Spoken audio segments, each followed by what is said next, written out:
ಎಲ್ಲರಿಗೂ ನಮಸ್ಕಾರ. ಇವತ್ತಿನ ದಿನ ವಿಜಯಪುರ ಜಿಲ್ಲಾ ಪೊಲೀಸ್ ವತಿಯಿಂದ ಈ ಭೂ ಕಬಳಿಕೆ ಪ್ರಕರಣಗಳಿಗೆ ಸಂಬಂಧಪಟ್ಟಂತೆ, ಲ್ಯಾಂಡ್ ಗ್ರ್ಯಾಬಿಂಗ್ ಪ್ರಕರಣಗಳಿಗೆ ಸಂಬಂಧಪಟ್ಟಂತೆ ಇವತ್ತೊಂದು ಪ್ರೆಸ್ ಮೀಟ್ ಕರೆದಿದೆ. ಸುಮಾರು 2022ರಿಂದ 2024ರವರೆಗೆ ಈ 3 ವರ್ಷಗಳ ಅವಧಿಯಲ್ಲಿ ಇವೇನು ಭೂ ಕಬಳಿಕೆ ಘಟನೆಗಳಾಗಿದ್ದು, ಆ ಘಟನೆಗಳಿಗೆ ಸಂಬಂಧಪಟ್ಟಂತೆ ಒಟ್ಟು 27 ಪ್ರಕರಣಗಳು ದಾಖಲಾಗಿತ್ತು. ಆ 27 ಪ್ರಕರಣಗಳು 2022 ಮತ್ತು 2024 ಮಧ್ಯೆ ಆದಂಥ ಈ ಎಲ್ಲ ಘಟನೆಗಳಿಗೆ ಸಂಬಂಧಪಟ್ಟಂತೆ 27 ಪ್ರಕರಣಗಳು ದಾಖಲಾದ ಮೇಲೆ ಬೇರೆ ಬೇರೆ ಪೊಲೀಸ್ ಠಾಣೆಗಳಲ್ಲಿ ದಾಖಲಾಗಿದ್ದರಿಂದ ಅವುಗಳ ಇನ್ವೆಸ್ಟಿಗೇಷನ್, ಯಾಕಂತಂದ್ರೆ ಮಾಡಸ್ ಆಪರೆಂಡಿ ಒಂದೇ ಇರೋದ್ರಿಂದ ಇವುಗಳ ಇನ್ವೆಸ್ಟಿಗೇಷನ್ನು ಸುಲಭವಾಗಿ ಮತ್ತೆ ಒಂದೇ ರೀತಿಯಲ್ಲಿ ಮತ್ತೆ ದಾಖಲಾತಿಗಳ ಸಂಗ್ರಹ ಆಗಿರಬಹುದು, ಇನ್ನಿತರ ವಿಚಾರಗಳಿಗೋಸ್ಕರ ಒಂದು ಸ್ಪೆಷಲ್ ಇನ್ವೆಸ್ಟಿಗೇಷನ್ ಟೀಮನ್ನು ನಮ್ಮ ಅಡಿಷನಲ್ SP ರಾಮನಗೌಡ ಹಟ್ಟಿ ಅವರ ನೇತೃತ್ವದಲ್ಲಿ ಇನ್ಸ್ಪೆಕ್ಟರ್ ಪರಶುರಾಮ್ ಮನಗೂಳಿ ಮತ್ತು PSI ಆದಂತಹ IM ದುಂಬಿಸಿ ಬಸವನ ಬಾಗೇವಾಡಿ ಮತ್ತು PSI ಅಪರಾಧ ತಾಳಿಕೋಟೆ RS ಬಂಗಿ ಮತ್ತು ಅವರ ಜೊತೆಗೆ ನಮ್ಮ ಇನ್ವೆಸ್ಟಿಗೇಷನ್ ಸಿಬ್ಬಂದಿಗಳಾದಂತಹ IM ಪೆಂಡಾರಿ ಮತ್ತು YB ಕವಾಡೆ ಮತ್ತು SP ಹುಣಸಿಕಟ್ಟಿ ಈಗ ಒಂದು ವಿಶೇಷ ತನಿಖಾ ತಂಡವನ್ನು ರಚನೆ ಮಾಡಿಕೊಂಡು ಕಳೆದ 1 ವರ್ಷದಿಂದ ಈ ಎಲ್ಲ 27 ಪ್ರಕರಣಗಳನ್ನು ತನಿಖೆ ಮಾಡಿ ಈಗ ಒಂದು ಲಾಜಿಕಲ್ ಎಂಡಿಗೆ ತರಲಾಗಿದೆ. ಈ 27 ಪ್ರಕರಣಗಳ ಮಾಹಿತಿಯನ್ನು ಮತ್ತು ಆ ಪೊಲೀಸ್ ಠಾಣಾ ವ್ಯಾಪ್ತಿ ಎಲ್ಲ ಮಾಹಿತಿಗಳನ್ನ ನಿಮಗೆ ಪ್ರೆಸ್ ನೋಟ್ನಲ್ಲಿ ಕೊಡಲಾಗಿದೆ.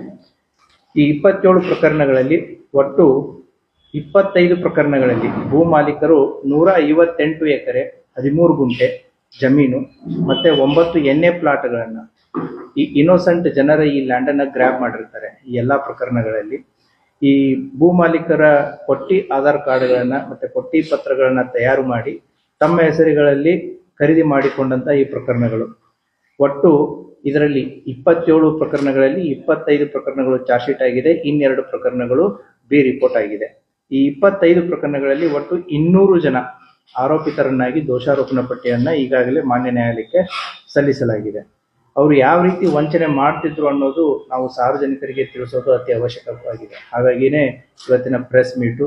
ಯಾವ ರೀತಿ ಈ ಗ್ಯಾಂಗನ್ನು ಕಟ್ಟಿಕೊಂಡು ಅದರಲ್ಲಿ ಸುಮಾರು 9 ಜನ they are the repeated offenders ಅಂತಂತಂದ್ರೆ ದೇ ಆರ್ ಆರ್ಗನೈಸ್ ಆಗಿ ಈ ರೀತಿಯಾಗಿ ಕೆಲಸವನ್ನು ನಿರ್ವಹಿಸ್ತಾ ಇದ್ರು. ಇನ್ನು ಉಳಿದಂಥ ಜನ ಇವರಿಗೆ one or the other way ಸಾಕ್ಷ್ಯಾಧಾರಗಳಾಗಿ ಆಗಲಿ ಅಥವಾ ಒರಿಜಿನಲ್ ಮಾಲೀಕರ ಇಂಪರ್ಸನೇಷನ್ ಅವರ ಮರೆಮಾಚಿ ಇವರೇ ಒರಿಜಿನಲ್ ಓನರ್ಸ್ ಅನ್ನೋ ರೀತಿ ಮತ್ತೆ ಎಲ್ಲ ದಾಖಲಾತಿಗಳಿಗೆ ಸಿಗ್ನೇಚರು ಮತ್ತೆ ಸಬ್ ರಿಜಿಸ್ಟರ್ ಆಫೀಸ್ ವಿಸಿಟ್ಟು ಮತ್ತೆ ಎಲ್ಲೆಲ್ಲಿ ಎವಿಡೆನ್ಸಸ್ಗಳು ಬೇಕಾಗುತ್ತೆ ಆ ರೀತಿಯಾಗಿ ಸಪೋರ್ಟ್ ಮಾಡಿದಂಥ ಉಳಿದಂಥ ಜನರು ಇದಕ್ಕೆ ಸಪೋರ್ಟ್ ಮಾಡಿರ್ತಾರೆ. ಹಾಗಾಗಿ ಒಟ್ಟು 200 ಜನರುಗಳ ಮೇಲೆ ಕೂಡ ಚಾರ್ಜ್ ಶೀಟ್ ಮಾಡಲಾಗಿದೆ. ಯಾವ ರೀತಿ ಇವ್ರು ಮಾಡ್ತಿದ್ರು ಅಂತಂದ್ರೆ ಇವರೆಲ್ಲ ಕಮಿಷನ್ ಏಜೆಂಟ್ಸ್ಗಳು, ಚಿಕ್ಕ ಪುಟ್ಟ ಪ್ಲಾಟ್ಗಳನ್ನು ಮಾರೋದು ಅಥವಾ ರಿಯಲ್ ಎಸ್ಟೇಟ್ ಮಾಡೋದು, ಇವರೇನು ಏಜೆಂಟ್ಸ್ಗಳಿರ್ತಾರೆ ಇವ್ರಿಗೆ ಮತ್ತು ಸಬ್ ರಿಜಿಸ್ಟರ್ ಆಫೀಸಲ್ಲಿ ಕೆಲಸ ಮಾಡುವಂಥ ಬಾಂಡ್ ರೈಟರ್ಸ್ ಇವರಿಗೆ ಒಂದು ಸಂಬಂಧ ಇರುತ್ತೆ, ನಕ್ಸಸ್ ಇರುತ್ತೆ. ಇವ್ರಿಗೆ ಮತ್ತೆ ಬಾಂಡ್ ರೈಟರ್ಸಿಗೆ ಅವ್ರಿಗೆ ವಿಚಾರಗಳು ಈಸಿಯಾಗಿ ಗೊತ್ತಾಗುತ್ತೆ. ಎಲ್ಲಿ ಜಮೀನನ್ನು ಮಾರ್ತಾ ಇದ್ದಾರೆ ಅಥವಾ ಜಮೀನು ಒಂಟಿ ಹೆಸರಲ್ಲಿ ಯಾರಾದರೂ ಹೆಸರಲ್ಲಿ ಇದೆಯಾ, ವಯಸ್ಸಾದವ್ರ ಹೆಸರಲ್ಲಿ ಇದೆಯಾ, ಅಥವಾ ಆ ಜಮೀನುಗಳ ಓನರ್ಸು ನಮ್ಮ ಜಿಲ್ಲೆಯನ್ನು ಬಿಟ್ಟು ಬೇರೆ ಎಲ್ಲಾದರೂ ಅವ್ರು ಸೆಟ್ಲ್ ಆಗಿದ್ದಾರಾ, ಬೆಂಗಳೂರು ಸೆಟ್ಲ್ ಆಗಿದ್ದಾರಾ ಅಥವಾ ಬೇರೆ ರಾಜ್ಯಗಳಲ್ಲಿ ಸೆಟ್ಲ್ ಆಗಿದ್ದಾರಾ, ಮುಂಬೈ ಸೆಟ್ಲ್ ಆಗಿದ್ದಾರಾ, ಪುನಾ ಸೆಟ್ಲ್ ಆಗಿದ್ದಾರೆ. ಯಾಕಂತಂದ್ರೆ ಒಂದು ಕಡೆ ಏಜೆಂಟು, ಒಂದು ಕಡೆ ಬಾಂಡ್ ರೈಟರು, ಇವರಿಗೆ ಸಂಪೂರ್ಣವಾದಂಥ ಮಾಹಿತಿ ಈಸಿಲಿ ಇವರಿಗೆ ದೊರಕ್ತಾ ಇರುತ್ತೆ. ಆ ಹಿನ್ನೆಲೆಯಲ್ಲಿ ಈ ಕಮಿಷನ್ ಪಡೆಯುವಂಥ ಏಜೆಂಟ್ ಆಗಿರ್ಬೋದು ಮತ್ತು ಬಾಂಡ್ ರೈಟರ್ಸ್ ಆಗಿರ್ಬೋದು, ಸೊ ಯಾವ ಜಮೀನುಗಳನ್ನು ಮಾರಾಟ ಮಾಡಿದರೆ ಯಾವ್ಯಾವ ದಾಖಲೆಗಳನ್ನು ನಾವು ಸಂಗ್ರಹಿಸಬಹುದು, ಯಾವ ರೀತಿ ಸಂಗ್ರಹಿಸ್ಬೋದು, ಯಾವ ರೀತಿ ನಾವು ಡಾಕ್ಯುಮೆಂಟ್ ಕ್ರಿಯೇಟ್ ಮಾಡ್ಬೋದು ಅನ್ನೋದು ಅವ್ರದ್ದು ನೆಕ್ಸ್ಟ್ ಸ್ಟೆಪ್ ಆಗಿರುತ್ತೆ. ಸೊ ವಿಕ್ಟಿಮ್ಗಳನ್ನು ಯಾವ ರೀತಿ ಹುಡುಕ್ತಿದ್ರು, ಎಂಥ ಜಮೀನುಗಳನ್ನ ಹುಡುಕ್ತಿದ್ರು ಅಂತಂದರೆ ವಯಸ್ಸಾದವರು ಮತ್ತು ಜಮೀನು ಬಹಳಷ್ಟಿದ್ದು ಒಬ್ಬರೇ ಹೆಸರಲ್ಲಿ ಇದ್ದಿದ್ದು ಮತ್ತು ಆ ಓನರ್ಸ್ಗಳು ಇಲ್ಲಿ ಲೋಕಲ್ ಇಲ್ಲದೆ ಇದ್ದಂಥವ್ರನ್ನ ಐಡೆಂಟಿಫೈ ಮಾಡಿ ಅಂಥ ಜಮೀನುಗಳ ಫೇಕ್ ಡಾಕ್ಯುಮೆಂಟ್ಸ್ಗಳನ್ನ ಕ್ರಿಯೇಟ್ ಮಾಡ್ಕೋತಿದ್ರು. ಯಾವ ರೀತಿ ಫೇಕ್ ಡಾಕ್ಯುಮೆಂಟ್ಸ್ಗಳನ್ನ ಕ್ರಿಯೇಟ್ ಮಾಡ್ಕೋತಿದ್ರು ಅಂದರೆ ಬಡವರು ಇರ್ತಾರೆ, ನಿರ್ಗತಿಕರು ಇರ್ತಾರೆ, ಅವರಿಗೆ ಏನು ಸ್ವಲ್ಪ ದುಡ್ಡು ಕೊಟ್ಟರೆ ಅವರು ಯಾವುದಕ್ಕೆ ಬರ್ತಾ ಇದ್ದೀವಿ, ಏನು ಮಾಡ್ತಾ ಇದ್ದೀವಿ ಅನ್ನುವಂಥ ಒಂದು ಆಲೋಚನೆನೂ ಕೂಡ ಅವ್ರಿಗಿರಲ್ಲ. ಅವ್ರಿಗೊಂದು ಸ್ವಲ್ಪ ದುಡ್ಡು ಕೊಟ್ಟುಬಿಟ್ಟು ಮೂಲ ಓನರ್ಗಳ ಆಧಾರ್ ಕಾರ್ಡು ಅಥವಾ ಡಾಕ್ಯುಮೆಂಟ್ಸ್ ಏನಿರುತ್ತೆ ಅವರ ಹೆಸರಿನಲ್ಲಿ ಇವರು ಫೇಕ್ ಪರ್ಸನ್ಸ್ಗಳು, ಈ ಫೇಕ್ ಇನ್ನೋಸೆಂಟ್, ಅದು ಪರ್ಟಿಕ್ಯುಲರ್ಲಿ ಲೋಕಲ್ ಇರದೇ ಇರೋರು ಬೇರೆ ಕಡೆ ಇದ್ದಂಥವ್ರನ್ನ ಕರ್ಕೊಂಡು ಬಂದುಬಿಟ್ಟು ಆಧಾರ್ ಕಾರ್ಡ್ಗಳನ್ನ ತಿದ್ದುಪಡಿ ಮಾಡಿ ಮತ್ತು ಇನ್ನಿತರ ದಾಖಲಾತಿಗಳನ್ನ ತಿದ್ದುಪಡಿ ಮಾಡಿ ಅವ್ರಿಗೆ ಸ್ವಲ್ಪ ಇಂತಿಷ್ಟೇ ಅಂತ ಹಣ ಕೊಟ್ಟು ಅವರನ್ನು ಬಳಸ್ಕೊತಾ ಇದ್ರು.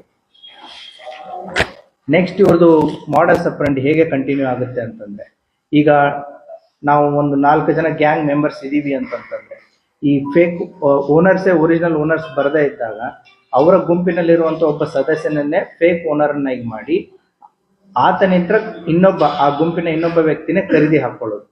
ಅವಾಗ ಏನಾಗುತ್ತೆ, ಥರ್ಡ್ ಪಾರ್ಟಿ ಪರ್ಸನ್ಗೆ ಮಾರಾಟ ಮಾಡಬೇಕಾದ್ರೆ second party person is available, he is the original owner ಅನ್ನೋ ರೀತಿ ತೋರಿಸ್ಕೊಳ್ಳೋದು. ಆ ರೀತಿ ಮೂರನೇ ವ್ಯಕ್ತಿಗೆ ಮಾರುವಂಥದ್ದನ್ನು ಕೂಡ ನಾವು ಇಂಥ ಪ್ರಕರಣಗಳಲ್ಲಿ ಕಂಡು ಬರುತ್ತೆ.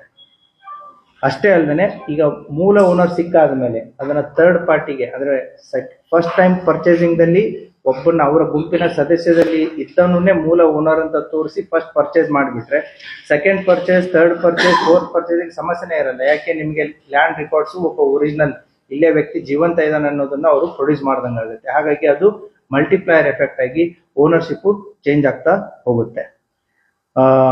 ಮತ್ತೆ ಈ ಏನು ಫೇಕ್ ಐಡೆಂಟಿಫೈ ಕ್ರಿಯೇಟ್ ಮಾಡಿದಂತಹ ಮಾಲಕರು ಏನಿರ್ತಾರೆ ಅವರ ಕೊಡುವಂತ ಅಡ್ರೆಸ್ಗಳಲ್ಲಿ ಅವ್ರು ಇರ್ತಿರ್ಲಿಲ್ಲ, ಅವ್ರು ಕೊಡುವಂತ ಊರುಗಳಲ್ಲಿ ಅವ್ರು ಇರ್ತಿರ್ಲಿಲ್ಲ.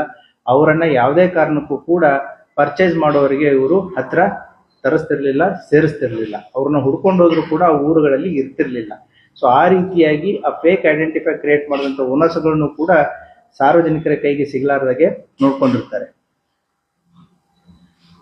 ಆಮೇಲೆ ಇದನ್ನ ಮತ್ತೆ ಅಗೇನ್ ವಿಷಿಯಸ್ ಸೈಕಲ್ ಇದು. ಈ 4 ಗುಂಪಿನಲ್ಲಿದ್ದವರು ಎಲ್ಲ ಲ್ಯಾಂಡ್ ರೆಕಾರ್ಡ್ಸ್ ಮಾಡಿಬಿಟ್ಟು ಥರ್ಡ್ ಪಾರ್ಟಿಗೆ ಮಾರಿಬಿಟ್ಟು ಮತ್ತೆ ಥರ್ಡ್ ಪಾರ್ಟಿ ಅಂತ ಆ ಗುಂಪಿನ ಸದಸ್ಯರಲ್ಲಿರುವಂತ ಇನ್ನೊಬ್ಬ ವ್ಯಕ್ತಿಗೆ ಮಾರೋದು. ಲ್ಯಾಂಡು ಹೊರಗಡೆ ಓನರ್ಶಿಪ್ ಅಷ್ಟೇ ಚೇಂಜ್ ಆಯ್ತು, ಮತ್ತೆ ವಾಪಸ್ ಅವ್ರ ಗುಂಪಿನ ತಂಡದ ಸದಸ್ಯರಿಗೆ ಬರೋ ರೀತಿ ಮಾಡ್ಕೊಳ್ಳುವಂಥದ್ದನ್ನು ಕೂಡ ಇವ್ರದೊಂದು ಮಾಡಸ್ ಆಪರೆಂಡಿ ಕಂಡು ಬರುತ್ತೆ. ಮೋಸ್ಟ್